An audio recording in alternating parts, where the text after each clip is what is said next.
Good to have everybody. And Ari, this is a big moment to hear from the president at a signing ceremony for rollback of Dodd-Frank. Yep. We were anticipating he would comment on this news on North Korea, and he certainly did. Well, look, I've been a cynic about this since the president first said he was going to meet with President Kim Jong-un, because I've lived through North Korea's lies and deceptions before. They say they're going to dismantle. They say they're not going to develop nuclear. They take our advantage of us. We enter into agreements, and they never honor their word. They didn't do it to Bill Clinton. They did it to George Bush and Barack Obama. So why should we think North Korea is different? So frankly, I look at this as the ongoing negotiations. This is not the end of negotiations. This is about maneuvering and leverage. That's why Donald Trump did this. But you wonder how many times the president can pull out of a planned summit. They agreed to this, and he sort of kind of went back and forth and said, you know, there's substantial evidence that we might not do this. And then he sounded somewhat optimistic. Mike Pompeo yesterday at that House hearing sounded optimistic that this was going to happen, and then here we are today. Well, that's why I salute him for not following the normal playbook. The normal playbook has not gotten us anywhere with North Korea. But here's what North Korea said yesterday that prompted President Trump to do this. They had a senior aide to Kim Jong-un put out a statement yesterday. All the press followed it because it called Mike Pence, the vice president, a dummy. No, the news in this statement was whether the U.S. will meet us in a meeting room or encounter us at a nuclear showdown is entirely dependent on the decisions and behavior of the U.S. Katie, the president saying just now, hopefully positive things will be taking place with respect to the future of North Korea. He said, but if they don't, we are more ready than we have ever been before. Yeah, and the president in the letter that he released this morning out of the White House said to Kim Jong-un directly, if you change your mind about this important summit, do not hesitate to call or write to me. So he's left the door open, but he's saying, I'm not going to play these games. Secretary of State Mike Pompeo was on the Hill this morning, and he said, look, we've been reaching out to North Korean officials over the past couple of days for logistical purposes to get the summit going. We have heard nothing from them. And as Ari just said, the most important thing here is, again, North Korea, not the United States, North Korea, they asked for this summit. And yesterday they threatened us again with nuclear war. That is not something that any president of the United States can accept. Capri? I totally agree. Look, I mean, President Trump has said all along that he, basically has the right to pull out at any time. And there is no way that you can stand for North Korea saying that they are willing to engage in nuclear war. So, we have to continue to try. And I think that there is only one way for President Trump to play this at this point, and that is to walk away, because you can't let North Korea do that. President Trump and the United States of America need to remain in control of this, or else it's going to spiral out of control. Can I ask you a follow-up? And welcome to the couch. Thank you. By the way, Capri. And I know you don't speak for all Democrats, but you were a state senator in Ohio and led the delegation there. So I'm curious to know, in Democratic corners, we're starting to see some polling where Dems were warming to what this president was doing on North Korea. Right. Do you stay there? Could this be a little bit of a bridge? As Ari pointed out, the conversation is not over yet with North Korea. Right. Well, we were actually just talking about this earlier before the show started.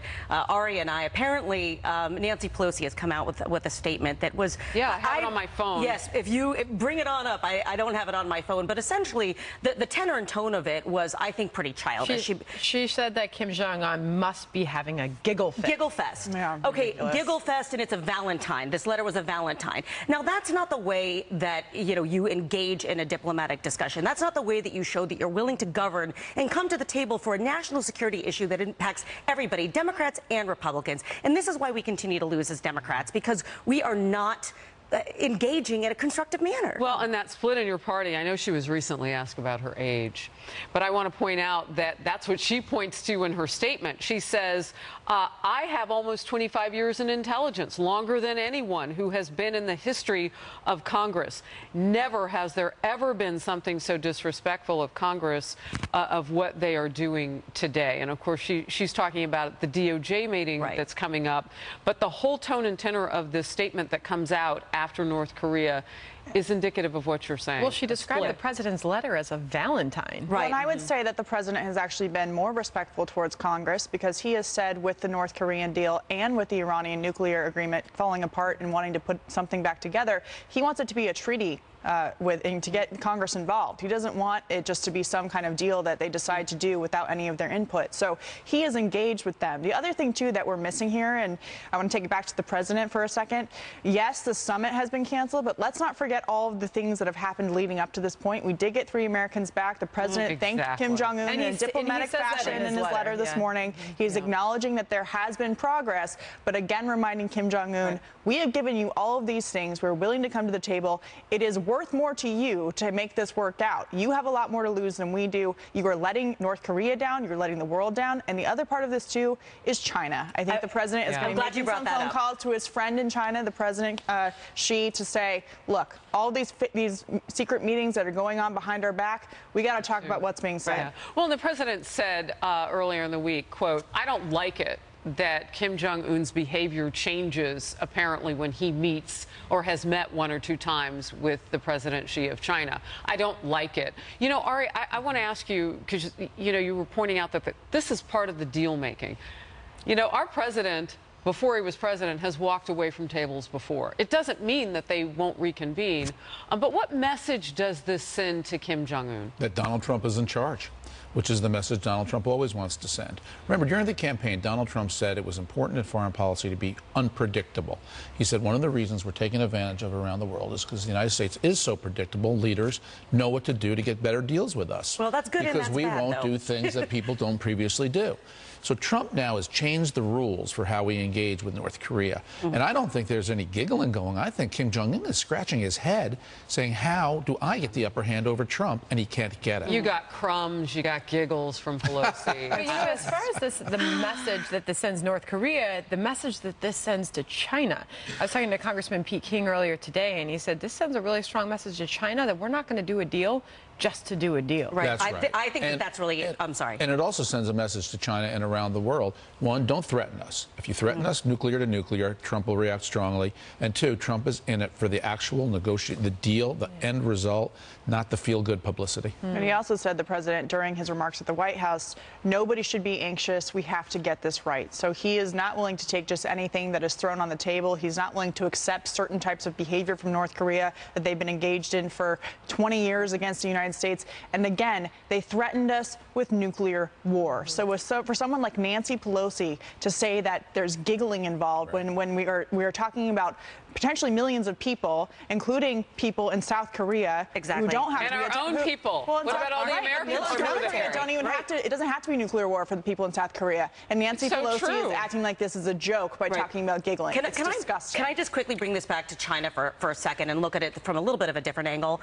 That, you know, a lot of people are saying that Trump is playing ball on trade with China to make nice because China is so important to the North Korean, you know, nuclear deal. I'm interested to see, now that we've pulled back, if it's going to make any changes on his strategy with trade in China. All right, we want to throw to that sound of Nancy Pelosi since we've been talking about it. Here's what she had to say following this announcement. We got the president's letter, the copy of the president's letter, chumming up. It's kind of like a Valentine. He got global recognition and regard. He's the big winner. And when he got this letter from the president saying, okay, never mind, he must be having a giggle fit right there now in North Korea. Well, there it is, Ari. In stark contrast to what we're hearing, Republican reaction, Marco Rubio issued a statement following this decision, said, congratulations to Kim Jong-un. You just played yourself. Look, and in stark contrast to Senator Schumer, who actually put out a statement that was a totally different tenor from what Nancy Pelosi just said. Look, this is why I used to be a Democrat, and I left the Democrat Party when Ronald Reagan was president. This is a blame America first statement by Nancy Pelosi.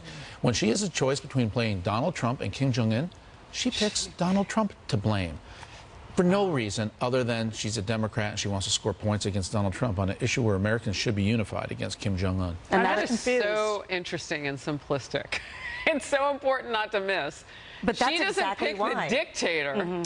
She picks the president of the United States. That's my point. She's so anti-Trump. But there, you could tell there was a tenor to this, and I said this last week, that if Trump cancels, the press will blame Trump. And if Kim Jong-un cancels, the press will blame Trump. That's where we are. Well, I'm just confused about Nancy Pelosi's statement, because before, President Trump was getting all of this criticism for even daring to meet with Kim Jong-un in the first place, who requested this meeting. He agreed to the meeting, and now that we've been threatened with nuclear war, he's pulling out of it and saying, no, no, no, we don't play that way. And he's again getting criticized by people like Nancy Pelosi. I mean, it's ridiculous to think that we can't even agree these days on the fact that we have to take care of North Korea because they want to kill innocent Americans. And the President of the United States, regardless if he's a Republican or a Democrat, has to take action to protect those people. Can I point out how fast this president, though, got back to business? I mean, this is also a signal that I don't think he ever quit. I don't think he ever stepped away. This Dodd-Frank that he is signing now, repealing some of that regulation there on banks. It's interesting, not as the topic so much, but as the fact that the President of the United States, at a live event right now at the White House, made some comments and moved on, which speaks to the issue. You have to be able to multitask. He may come back and make a deal a different day. Welcome to life as the president. Exactly. This is what presidents have to juggle every day. But you just made the biggest point of all, and let's go back to, can we achieve peace with North Korea? We're in the middle innings. We are not at the ninth inning here, seeing this meeting's not taking place, so it's all over.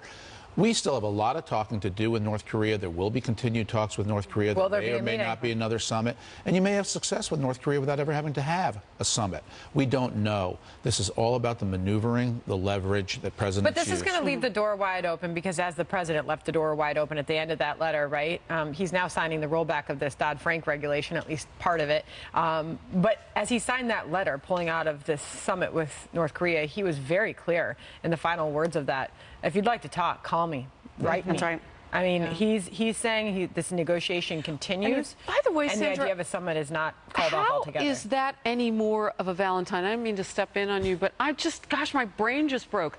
Do you remember on this program when we were talking about the fact that President Obama had been having these meetings and telephone calls and letters with Iran early in his presidency? Well, that's why Democrats get themselves in trouble, because they are selective and they're not consistent, and that's why we continue to lose credibility. Well, how is that not a Valentine? No, that's what I'm saying. The Democrats at that point were okay with that. And a deal came out of that, too. We have to be consistent kind of in what we stand for. If we thought that was bad, we need to think this is bad, and vice versa. Going back to the language real quickly of the letter, it's clear that the president has left the door open, but if you look at the other things he said, this is a missed opportunity and a truly sad moment in history. He's also saying your opportunity to put more on the table for negotiation has passed. There's less on the table for you now because you have decided to issue these threats. You know, the rollback of Dodd-Frank was just signed, as you saw, by the president. Normally, I think the markets would be applauding that and cheering it, but markets are actually down in response to pulling out of this. Why do you think that is? Uncertainty. Uncertainty. Yeah, absolutely.